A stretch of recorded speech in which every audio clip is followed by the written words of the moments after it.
And joining us for this discussion is the project coordinator, Nigeria Women Trust Fund, Vanessa Gregory. Mrs. Gregory, welcome to Newstrack.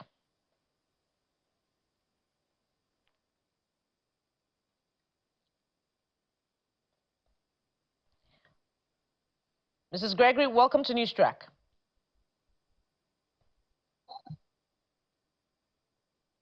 Good morning, thank you. Oh, finally.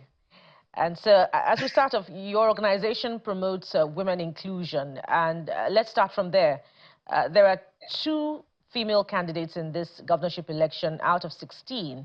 What deliberate attempts did you see ahead of this exercise by political parties to promote their female candidates? As you said, there's 2 female candidates in the race, and in terms of deliberate effort, you know, we live in a patriarchal society, so just having the 2 women on the ballot is such a big deal. You know, so when we talk about deliberate efforts, you know, we have seen debates hosting these 2 female candidates. We should also mention that there are also 6 deputy female candidates in this race. So when it comes to deliberate, I think we have a longer way to go. So my organization, the Nigerian Women Trust Fund, is working with political parties across the 36 states to discuss quotas for women in political parties. You know, we also want to speak on, you know, the reduction of nomination fees, but not in a tokenistic measure. So these are plans which are still ongoing, and, you know, we will see how it unfolds going forward. All right, that would be interesting to see. What would have been also interesting to see would be the demography of you know, female and male voters in this exercise. But we know ahead of that release by INEC that women form always a significant voting population. But what deliberate attempts, again, do you see to enable women, particularly in those rural areas, to vote safely and in a secure you know, atmosphere?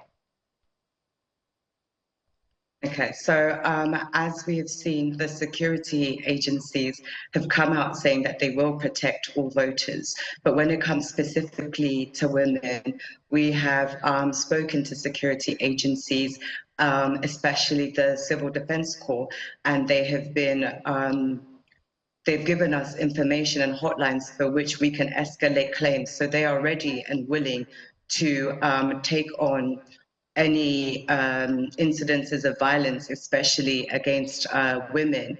And again, as an organization, we plan to document these instances, escalate them, and keep it on even after the elections. We'll get to a more generic coverage of the preparedness of the agencies involved in this exercise shortly. But before we do that, what's your assessment of the level of media engagement with the female candidates in this exercise generally from what you've seen ahead of tomorrow?